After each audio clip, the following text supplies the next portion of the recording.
So, welcome to Eminem Tour. My name's Mwila. My name's Malunga. Should we get into it, girl? I think we need to because it's been a while. It has. All right, welcome to Eminem Tour. Eminem Talk. So we are here again. Your favorites. You know us now, guys. I know. You better know us. If you don't, my name's Mwila. My name is Malunga. And welcome to the family. Yeah, welcome.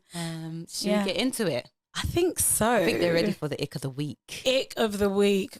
Tell me, what's your ick of the week, girl? You know what? I think mine is more to do with just, have I been giving myself the ick? Maybe it's that. Okay. Maybe it's that. You're doing the me. Yeah, maybe I've been doing a you. Okay. I don't know. I think sometimes some of my insecurities can manifest into reality. You know, some of the things that I might be thinking that aren't too positive, you know, sometimes might come across as like just being unsure of myself and feeling a little bit insecure and maybe just comparing myself a little bit too much to, like just comparing myself to other people and their progress and, you know, I should be here, I should be doing this, I should be doing that. So, I think I've been giving myself a little bit of the ick in That's that an understandable way. one. Is that an understandable ick? 100%. Is there such thing? Yeah. I think all of us do it in many ways. Yeah. In different ways, and it comes out in different spaces where we comparison. When you say comparison, I said, "Girl, you're speaking my language." You're speaking my language. But yeah, it can come up, and yeah, it's a good one to self-knowledge as well. It's a good one to reflect on. Yeah, that's try and work on. Yeah, but what's your ick? What's yours? My ick is in relationships, like not even relationships. Go there. It's not relationships. It's dating. When men bring up sex too early, men, women, whoever, you know, it's not cute. It's not cute. It's not cute. It's not cute. She's taking it there. It's when not. you say when they bring up sex too early, do you mean like In conversation. are they being too flirty? Are they being way too sexual with their banter? Are they like saying, I want you here right now? What is it? It's a mixture of things, but sometimes I'll give you an example. I was talking to one guy. First time we've actually spoken, we met on Hinge. Yeah, I'm not even on it anymore, but we met on Hinge. Yeah. And that was the last day I spoke to him. But he was like, it was banterous. He was trying to be funny, but you don't know me and you don't know my limit. And he was like, don't act like you're not gonna be in my bed next week. I said, excuse me, Confidence. The confidence. Excuse you? Me in whose bed? I said, Wow. nah, you're actually doing the most. But it's not even like he was saying something so vulgar, but it just felt like, I don't like the fact that you felt like, that comfortable. exactly. Don't get too Don't comfortable. Get too comfortable. Yes, yeah, I said yeah, it before. I don't like it. Yeah. Like, get to know me. Yeah. Act like you like. And do you know what? To be fair, thank you for saying how you truly felt, because it allowed me to then exit left. I like that. Yeah. I like that. It revealed his intention, It which was did. clearly to have fun and to just, To do the deed. do and the I was deed. not there. for Yeah, to do the deed and maybe so- be done. that. Okay, yeah. So let's get into the meat of it. the meat and gritty. The meat and gritty. Yeah. How you doing? How you feeling? I'm feeling fine. I'm feeling feeling good? quite fly today. Okay, you're looking fly, girl. I'm liking the blue. You're looking sexy. It's like my powers are in the blue eyeliner. Yeah. But you're looking cute Oh, as thank you, well. Aw, you little cutie. Yeah, I'm feeling good. And I'm Yeah. just glad to be here with you. Me too. Very, very close. I wanted to think about sister. like how you see yourself like in the world and like, and because you know we were talking about this earlier. Yeah. And it triggered something for us to kind of discuss. And I was thinking like in relation to like how you think your blackness, the way of being, like how it feels like. Do you feel like you're seen in this world? whoa, whoa, whoa, whoa, whoa, whoa. Growing up, I didn't really feel seen. And I didn't really feel like my blackness was appreciated, especially as just like a younger dark-skinned woman growing up and trying to work out who she is, how she fits into this world. It's not something I ever talked about, but it's something that actually hit me later on, like not too long ago, really. It's just, I just had to question, have I ever fully been comfortable in my skin?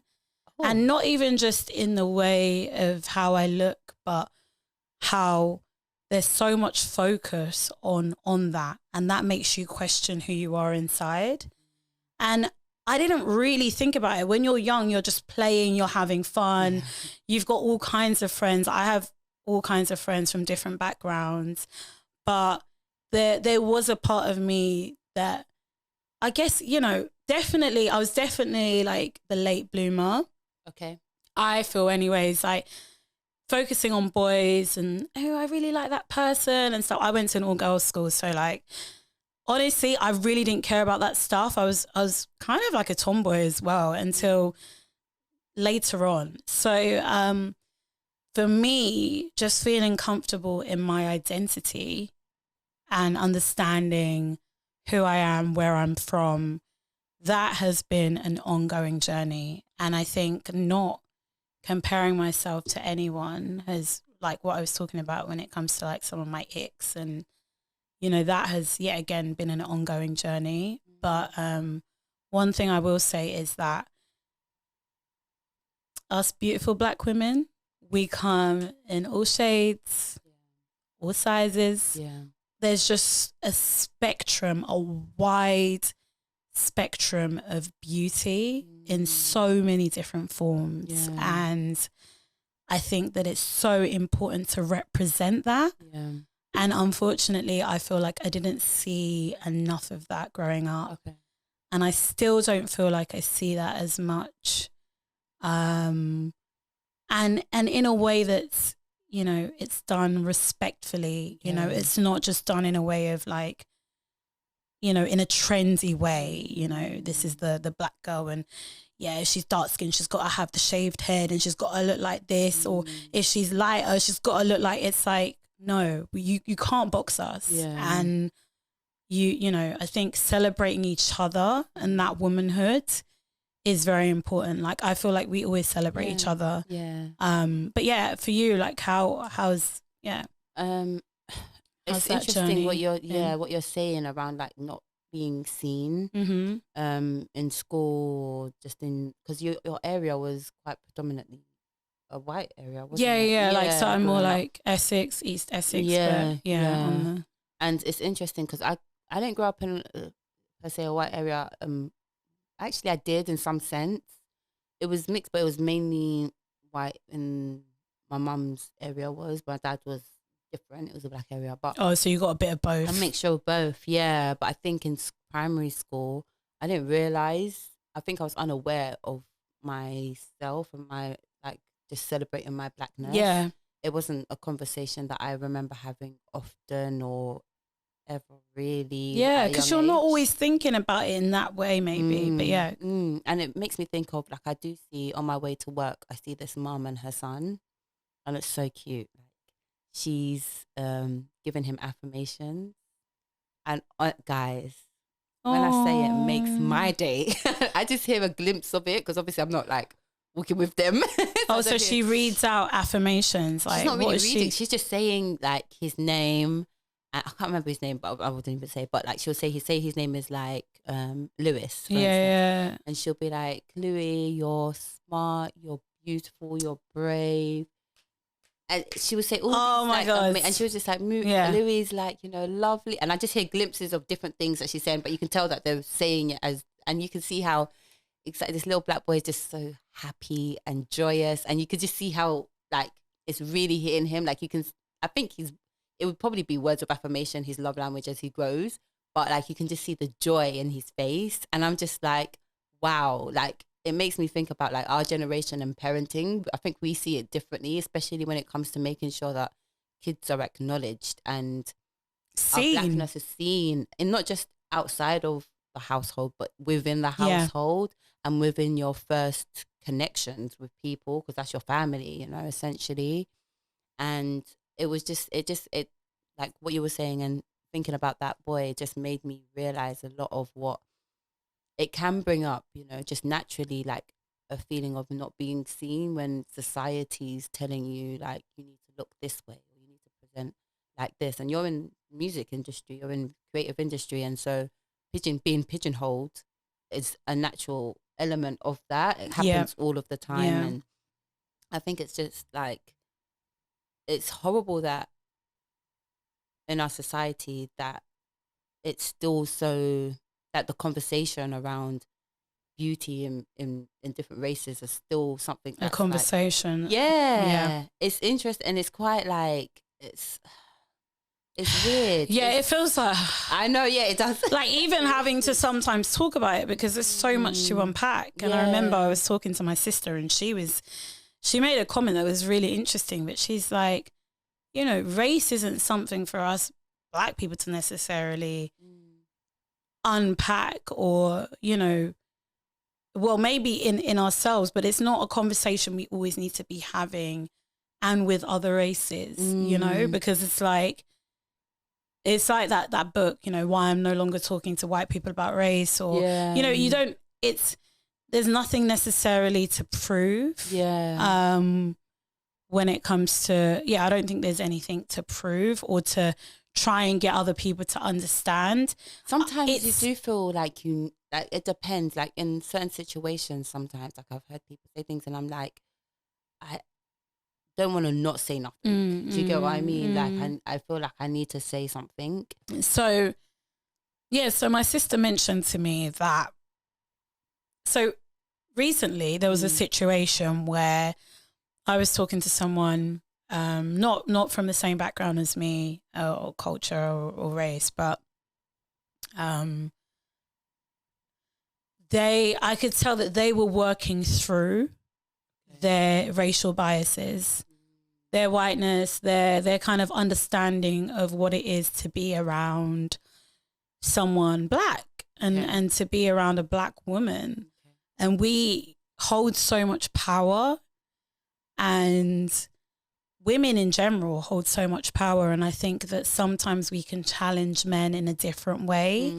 And when we bring that like feminine energy and just that healing power, and when you know yourself more, you get to that point where it's like just your presence alone can challenge someone.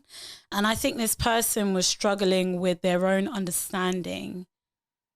Okay. And I think I know the situation you're talking about, but yeah. Okay. And because they were struggling with their own understanding of what a Black experience is like, or just like me sharing certain things about my Black experience to them was almost, it's like it was too much. It was like they're having to confront their own, maybe their own judgments, maybe their own thoughts, you know. Am I seeing this other race, whether it's Black, Asian, whatever, like, am I seeing them as equal? And I think they were having that conversation internally, but it was projected. So then I started looking at my own identity, and in a way it kind of made me question certain things or dig deeper. And I kind of felt like I have to know a little bit more about who I am, because this person is actually challenging me and making me question who I am. Just like, like my truth. So like me sort of saying, like a good example is like me sort of saying, I went to film school later on and was studying, but I was the only black girl in my class. And it's like, whoa, even up until today, like that is a situation. And that wasn't a big deal for me.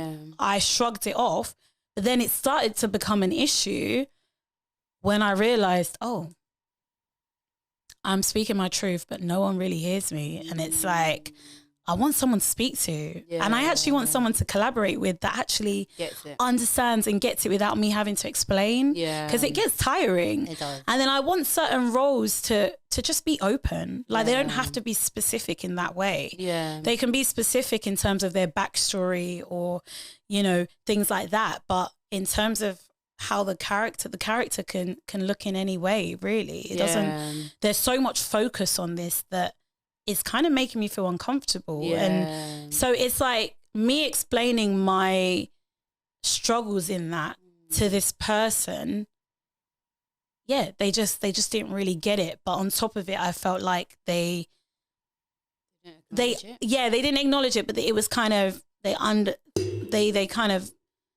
the experience didn't feel, it didn't feel like it was an issue. It wasn't an issue to them, and they were kind of downplaying my experience. Okay. And I'm like, wait, this is my experience as a Black woman. And it's like, that's enough. Yeah. I don't need to bring up statistics or, you know, certain parts of history. My experience is enough. Yeah. And it doesn't mean that you have to be like,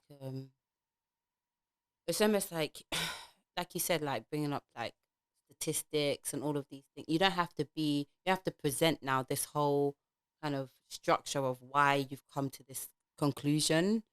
And you don't want to have to feel like that when you're communicating with people. You want to just feel like, when I say what I say, just trust what I'm saying and believe what I'm saying. When and I listen feel the way I feel. Yeah. Validate what I'm saying, and because you don't experience it as a white male, you may not experience it, but just hear it. You get what I mean? Like, I'm not saying that you now must feel like a Black woman and experience this. Do you know what I mean? Like, you're never gonna experience it that way. But just hear me, you know. And listen. And also, I don't actually need an opinion. Yeah. I'm not asking for feedback or for an opinion. It's not even really the right word, but just hearing it if I'm sharing it. Yeah. But about that thing of, you know, talking about like unpacking certain things, like what, for you, like what has your experience been like? With me, I feel like it's interesting because, like I was saying previously, like I did grow up in, on my mum's side, in my primary school and my secondary school were like completely different.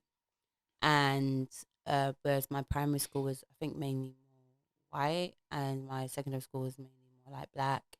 And I felt like we didn't really talk much about race in primary school at all, if anything. And when race came up in secondary school growing up, it was more about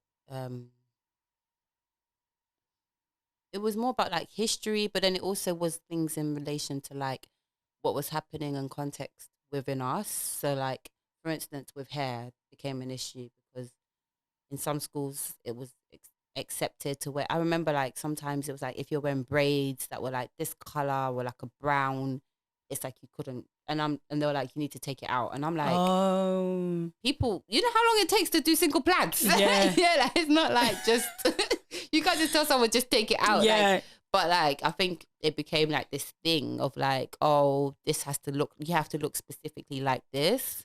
Okay. And I think that can shift. And even growing up, actually, there was a whole thing about lightness. I felt like the generation in which we grew up in, there was a big thing around like when people, or Black women, and like not idolizing but seeing like beauty in Blackness, it was almost like they had this specific image. And it wasn't a well-rounded look of the person that I see walking down the street or in my area or my friends. It was almost like a light skin kind of.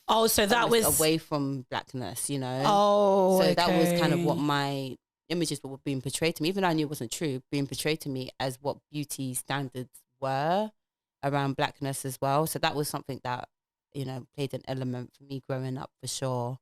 And I think it's interesting because we were even talking about hair on the way here because, you know, obviously I love wearing my wig.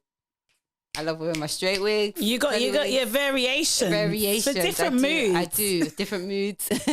But I think it's interesting because it's like there is an element of kind of steering away from the natural self sometimes when you really deep it, when you think about it. And putting on a wig that's a way that looks kind of nothing like your own hair. And then that being normalized. And I'm not saying that it's not something that we shouldn't be doing, but I'm just saying that it's something that is happening throughout society as the norm. Yeah. And then I think internally, because I think it's interesting, even with one of my friends, and I think she stopped wearing wigs because she has a daughter, a young girl, and she was saying to me and my other friend that she doesn't want her daughter to grow up feeling like she has to be, like she can't wear her natural hair and she has to be wearing like, and even when she wears wigs now, like it's usually like a natural looking kind of style wig. And I actually really appreciate it because it makes me realize, like, again, with like the parenting now, it's so much more intentional, you know, around making sure that that little girl is seen, that little boy is seen. Depends on the person, on the parent. And just, again, like it starts from your close environment, your first interactions. Luckily, I have a few sisters, and my older sister was always someone, she's a hairdresser, and she was always like giving us that boost, like, come on, this is who you are, and trying to really like drill that into us. But again, it's sometimes, what you're seeing out in the world, it's gonna impact you. I think with hair, oh my god,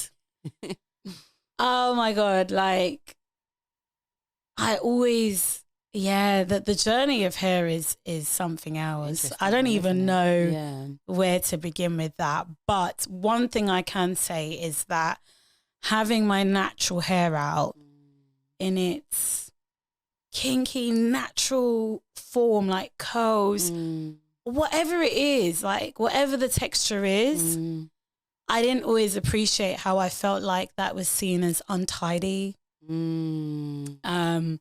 Like fresh off the boat, like you just landed and you know, with your suitcase, and like just seeing even natural hair has to be placed a certain way. It can't just be natural in its natural space. Yeah, and when it's in its like the same way someone might just wear their hair in a messy bun. You know, and it's like wearing my natural hair out in its, obviously you style it a little bit or whatever, but I just think that wearing your natural hair can still be professional.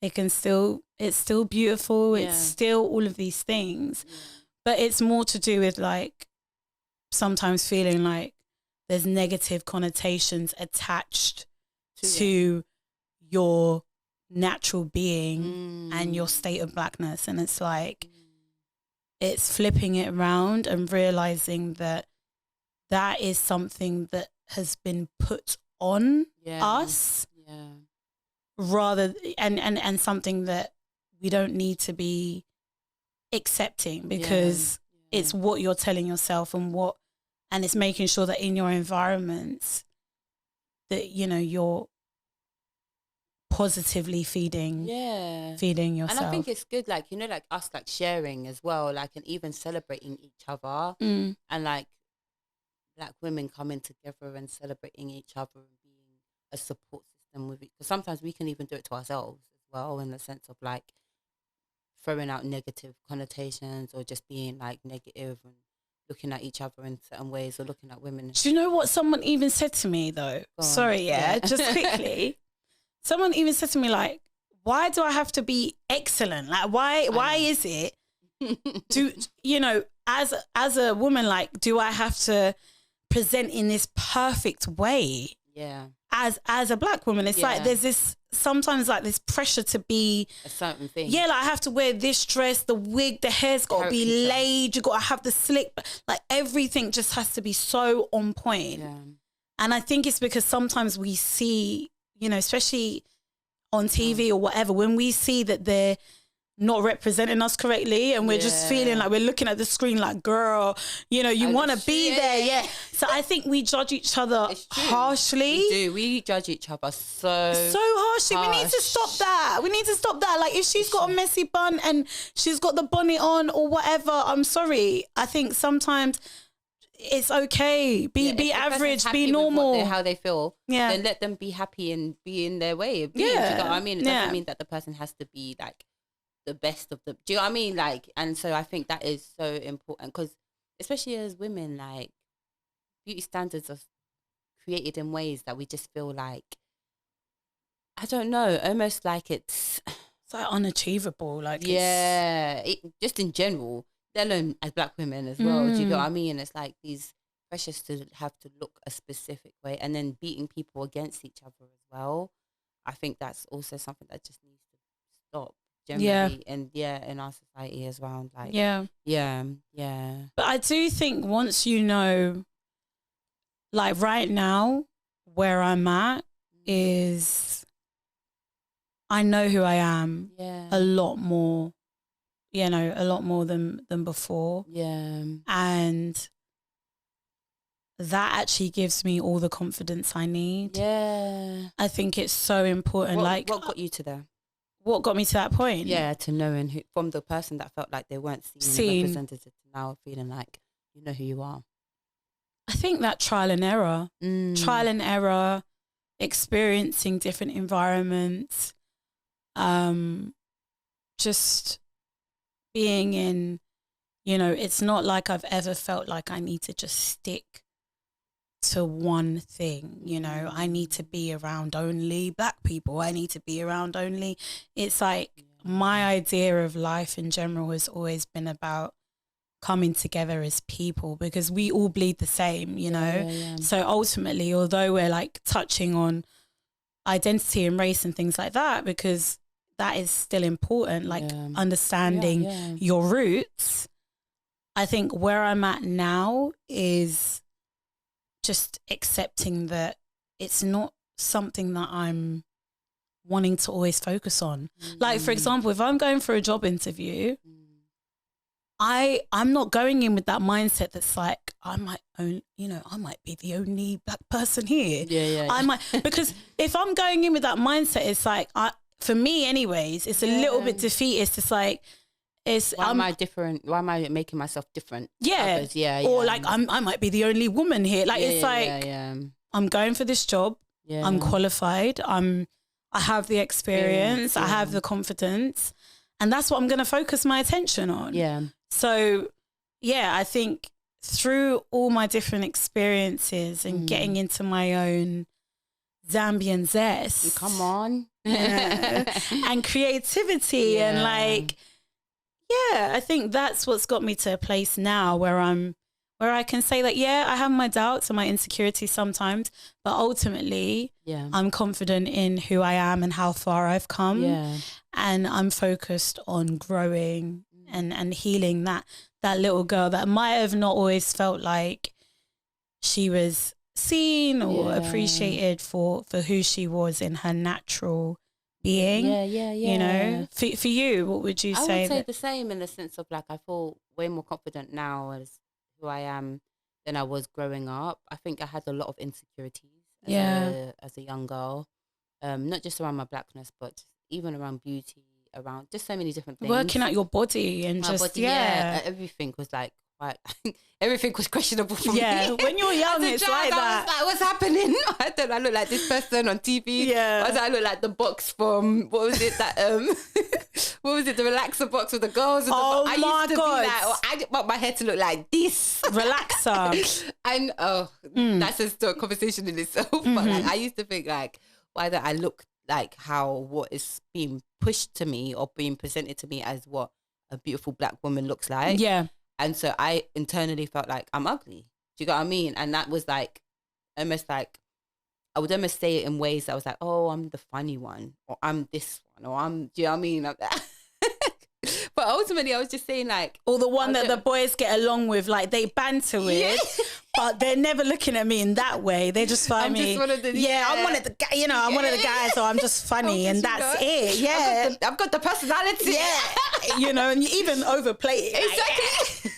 But I think for me, my healings come mainly from, and even as I've grown up as a woman and grown into my womanhood, I think there's elements of me kind of where I've had insecurities around just kind of making sure that like you said about the professionalism thing and being in certain environments and thinking, oh, if I wear this, would it be too much? If I do that, is it going to look too much? And then also, is it going to look even, am I not representing, it's like I have to represent all Black women in this one space, pressure, man. And like, I have to make sure I'm getting on point and like making sure that everyone feels heard in what I'm saying. And all of these things used to come to mind when I was representing or talking about certain things at work. And now I've just got to a point where my main healings come to, let me take away this idea of caricature. Yeah. Ooh, English. English is not my first language. It's not it is. You little liar. But that's a hard word to say. Caricature. Yeah. If you had to say that 5 times, it'd be hard.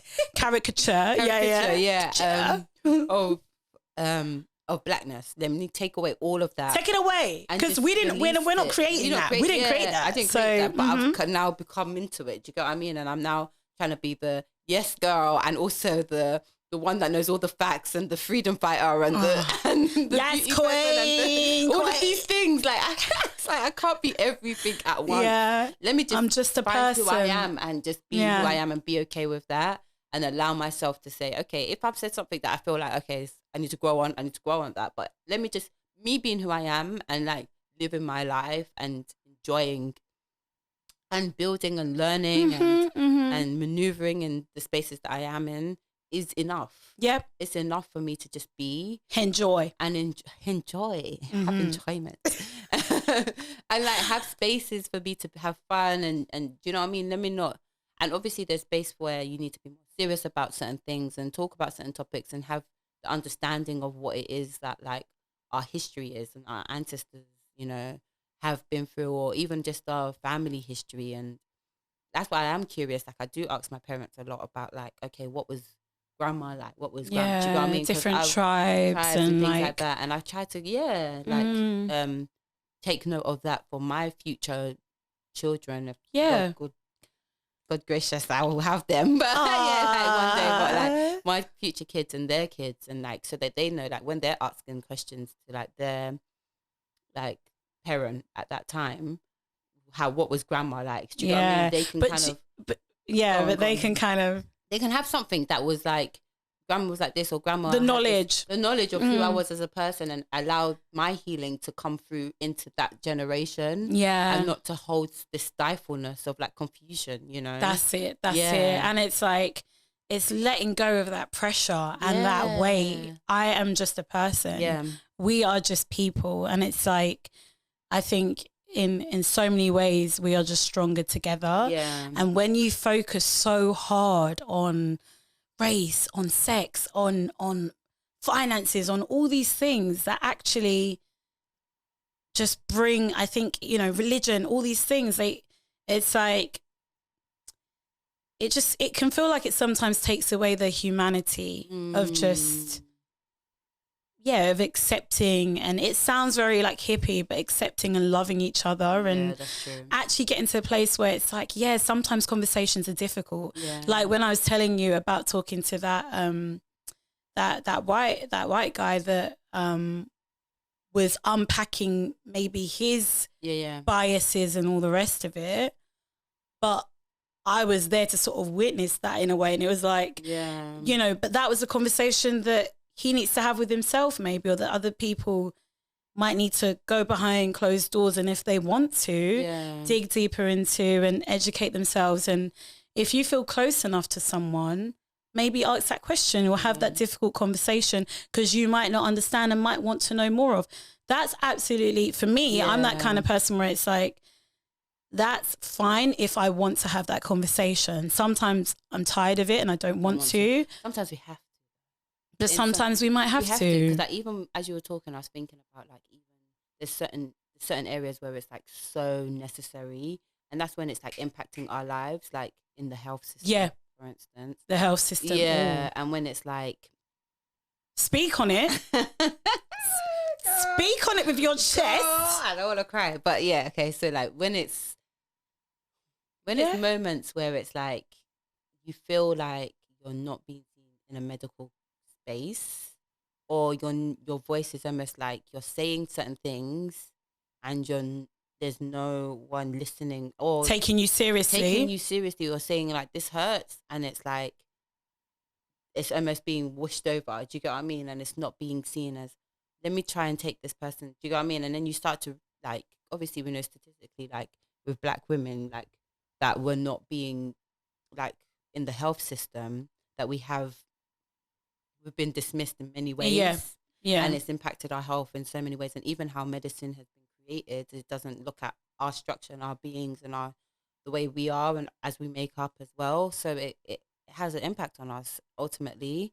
And I've experienced it where I felt like I've said certain things and it's just kind of been like, it's all right, it's fine. I remember you sharing that. Yeah, it will just go. Do you get what I mean? And it made me feel like, no, like I actually, and do you know what, to me, like, again, I try to be like, you know, it's okay, maybe. In an ideal world, let's all come together. I believe, you know, but I do believe that some people, subconscious, unconscious bias can really have a long effect on on people's health. And like with like me, it just felt like it had to get to a point where it got so bad that it's like, now it's serious. And now I'm being heard. Do you get what I mean? Oh my God, that angers me. It literally angers me. Yeah. Because it's unfair. Like I know. And even in moments where, so go on. No. Yeah. Finish your. I was going to say, like, even in moments where, like, I felt like when I had, like, so when I was going for chemo, for instance, I felt like there was moments in when I had, it was weird. It was like, I was so grateful, like, honestly, so grateful. And acknowledge all doctors and how they are and what they do and what they bring. And I know that people have done so much for me to be like living, essentially. But then I did feel like the way I was spoken to in certain moments, or like how appointments played out, it felt like you really don't have an understanding or the patience for cultural, like, for instance, when I was having one of my appointments around my treatment for chemo, and my auntie was in the room, my mum and dad were in the room, and my auntie was like, you know, everyone wants to help me. Do you get what I mean? Everyone's there for me to help me, and the doctor as well. And my auntie was like, you know, like, oh, we've got this juice thing, like we want to try and do like this, you know, it's like coffee juice thing, and it's like, it was just a supplement really. And the doctor, I almost felt like she cussed out the doctor. Do you get what I mean? And it was because it was like, and you know, my auntie, she was like coming with her African garbs and everything. She was just being who she is, you know. And it felt like, actually, was she wearing African? I don't think she was even wearing African clothing at the time, but she was just wearing like, she had her essence. Like she's an auntie, she has her remedies, her African remedies or teachings that she's trying to. And if you disagree, fair, just say you disagree, like don't use this. But the way she came at her, it was almost like, you're trying to, you know, do these things, and like they don't believe in all of this. Like throw away all these, like, you know, extra things that you can be doing. Oh, so the doctor came at came at your auntie it like that. Like an episode of EastEnders. Was it? I was just like, what is happening right now? Oh my God. And my parents felt almost embarrassed as well, and I felt like, no, actually, she didn't. Like, if anything, the professional should be holding that space. Do you get what I mean? And it came away from like, and there were so many other things that happened, but it just felt like just communicate in a way that's like loving. And like, even me, when I was confused about like certain treatments, she was just like, oh, like, it was almost like I was wasting her time. Do you get what I mean? And I felt like, is it like, I was trying to think, and I know it may not be directly racial, but it just felt like very much like I was not being seen. But then did it make you think like, if this was someone else? It did. It made me feel, because I felt like just made me feel like, is this how everyone's being felt in this space? Yeah, or is it just me? Do you get what I mean? And like, it felt like the add-on of knowing, you know, a lot of paranoia and certain things were coming into mind. And my health was like, I just didn't have the energy. Yeah, you were in that vulnerable state where you need to be cared for. And it just felt like, and even knowing like around that time, like with like one of the influencers who passed away from giving birth. It was around similar time to that, and it just made me think like, what is happening? Like, what is happening with health? and like being understood and being heard and being even the lead up to that, like of like symptoms.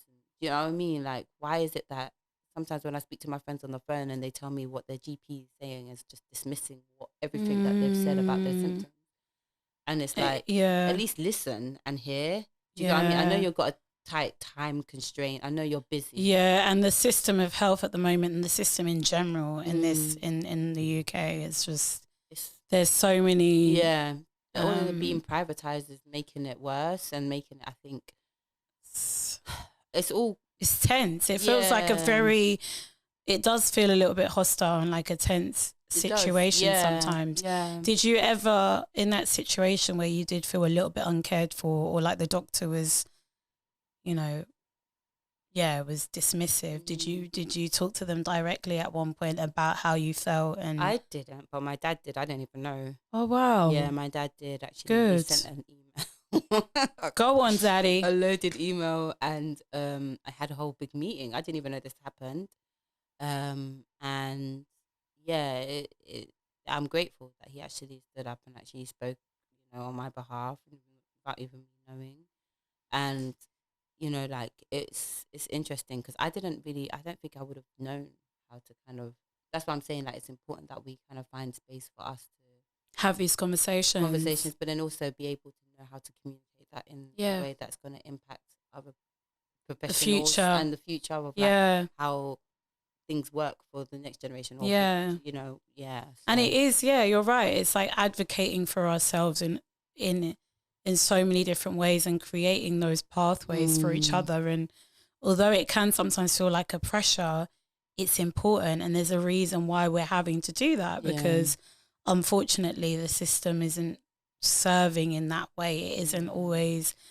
When I look at certain environments and I'm not really seeing myself, yes, there is a problem. Yeah. That is an issue. Yeah. And it would be a lie to say that it's not. Yeah. It's like, how can we create more of, those diverse environments where people can ultimately feel comfortable and not feel like, I have to, am I being too, it's like aggressive, ghetto, am I this, am I that? And it's like, no, let's take away those labels and realize that if someone's passionate, doesn't mean they're aggressive. Yeah, it's true. No, if someone's loud, maybe they're just happy. Yeah, it's true. And that can be in any group, any, we can all show those sides,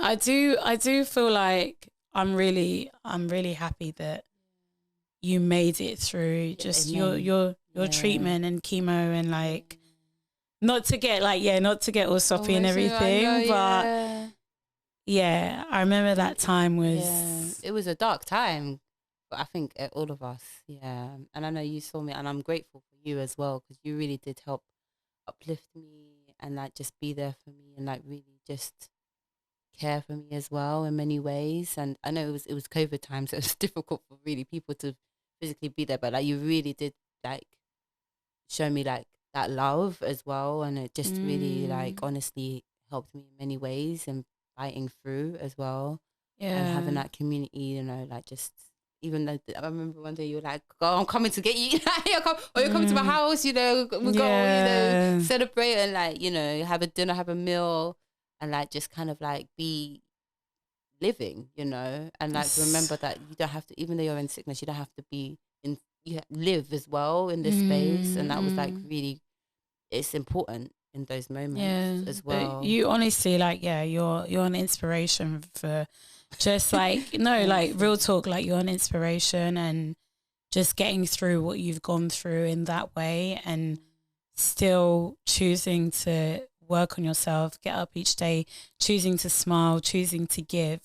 It's like you never know what people are going through or the battles that they faced, and it's like it's important to sometimes come from that human standpoint that's like full of love and empathy, and it's not always easy because sometimes we are battling ourselves and our demons, but it's like we're here now. We are here. We are fabulous. In it. We are full of so much life and beauty and joy. Yeah. And love, you know. Yeah, all them good things, we are claiming it. Amen. And reminding ourselves of that daily. We have to, because it's important. Essential, essential for us and our own well-being, our own way of who we are as well. Yeah. So, we got our little sisterhood going on, and even just these conversations, like us being here and talking and letting things out, and just how we've come to this point of, I mean, like that process of us coming to this point where we're, you know, have this podcast going and we just have like each other in this is so, honestly, it's what I need. Like, same. It's healing. This honestly. is what I need right now. I'm grateful for you as well. And like, I think it's definitely something, you know, like these conversations, even within the podcast, but beyond the podcast, like I think it's something that I'm going to move forward doing more often as well, I think. And also having conversations in ways that like, it's just me showing up as myself. That is it. And experiences that just, the experiences that you've just had as yourself, and not having to feel the pressure of being the best or anyone or anything. Anyone else. I mean? Just, I think it's important. And it brings the real, you know, into that conversation. And so I definitely want to be doing that movie. Yeah, we're not doing, you know, it's nice to laugh about and stuff, but like getting deep with the ones that you love or your circle, and being able to unpack, you know, certain things like, oh, I experienced this, you know, in the hospital. I experienced this at work. What does that mean? Is it just me? Is it just me? Are you experiencing that? Okay, there's a pattern here. You know, like just being able to like identify certain things and move forward and progress in a way that's like, in a way that's healthy, in a way that is motivating, is like, that is everything. That is everything. And I'm excited. I'm excited to see what you continue to do. I'm excited to see what you do, girl. And what we continue to do. Yeah. And I think, you know, obviously you're an artist. Yeah. And you do music. And I want to know if that's something you're going to increment more in your art as well. Because I know you did do that as well with your film. If people... Oh, my film is out. Are you serious? Yes. But yeah, like, this is something that you want to do, touch on more. Oh, like the racial element and identity and stuff. I mean, there's no pressure to do it. Yeah, I mean, again, like when I had that experience in film school, being the only black person in the classroom for for pretty much the whole journey. You know, there was one or two people of mixed, you know, heritage. I can't fully remember, but like, just even in terms of lighting me, you know, sometimes I remember one time, I'll never forget. I'm saying this, I'm going to circle back. Do you know what? I don't mind a bit of blue light. But I just remember consistently being lit very poorly. Really? And like, obviously, sometimes it's like the different lighting, the different, you know, the sun might be out, the sun is away. It's going to affect, like, our skin is just different, right? It is difficult though, being someone that's on the other side of the camera. But I don't do it that way. No, like, that's true. I don't do it professionally, but like having to film events and adjust. Like, okay, how am I going to make sure that I get everyone in their best light? That is it. It's so difficult, but, honestly, Yeah, but like there was a separate little course that they had to implement. Oh, did they? Yeah, and they did, which I was really happy about, because I raised it as a complaint, and I'm not even really that person, but like, what I mean is that like when it comes about naturally, like what I'm trying to say is, when it comes about naturally, that conversation, then I'll touch on it, you know? So in my music, in my acting, in anything that I do, my little side hustles, whatever, if the conversation about race or, you know, identity or being seen and heard, and if that comes about naturally, then I will have it 100%. I will rise to that occasion, because I didn't actually want to be having those conversations, because I just felt like in my experience, I'm just here to learn and try my best. But I mean, in a way, it turned out Changed. okay because Yeah, and it I could put change all for that the future energy. as Yeah, well, and I with that extra course that they added on as well. yeah, and I put all my energy into creating a short film Yeah, it came out amazing. that touched on some of my experiences. So actually, I just used it in my art, which is like for me the best way. But Did you find it healing?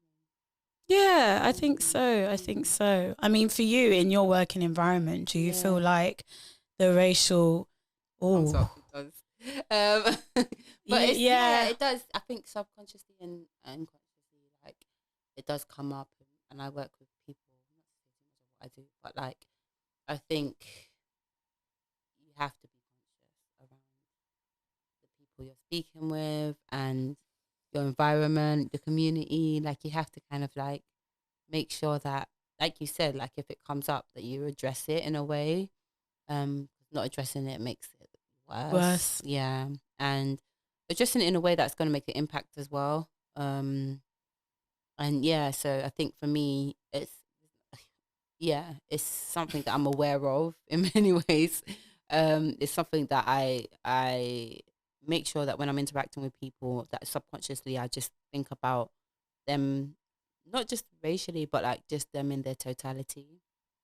Whoever it is that I see or I'm interacting with, like I just make sure I think, okay, where's this person come from? You know, just give myself a little bit of a moment to think of, okay, what's this person's story? yeah. And then moving forward in that way to support them. Yeah.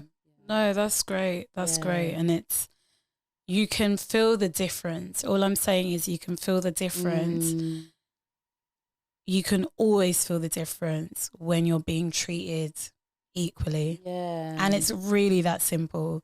When you're being treated with kindness equally, it's like, you know, true. and you know when you're not. Yeah. So yeah, let's go on to doing that in all kinds of ways. But like, I don't know what I'm trying to say. All I'm trying to say is, that continuous self-reflection. And I think conversations that are, I would say conversations that are difficult sometimes need to be had, and they can happen in a mature way, in a loving way.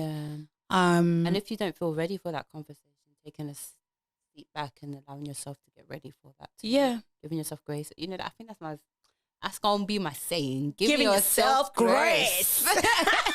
Give yourself grace to be like, you know what, I'm gonna come back. Yeah, you're gonna come back to it. I'm gonna circle back, and then I'll talk about it then, and then I'll see what happens from there. Yeah, and even just, and I'm just gonna listen. Yeah. I'm gonna be an ally to this group, to that group, you know, and support different causes that speak to you, but causes that you might want to understand a bit more of. I think for me as well, what's weird is like I've had to educate myself on myself, of course. So I started to look at myself and realize, wow, I don't know a lot about my blackness, like my roots. And when I went on that journey, then I also felt a bit more confident. Yeah. Because, I've been born and raised here and like all the rest of it. So it starts with you. It starts in your close environments and the education around that, but getting your education from the right sources. Because, there's a lot of things out there that aren't necessarily true. That's true. So, But I think this has been it. This has been it for us today. It's been a very nutritious session. It's been scrumptious. It's like I feel fed. I feel full. Yeah, I feel full. Same. How do you feel? Oh, same, you feel same. You're like, so we'll leave it at that, and we'll see you guys next time. Thanks for listening. Please like, comment, share, and subscribe. We have been M&M Talks.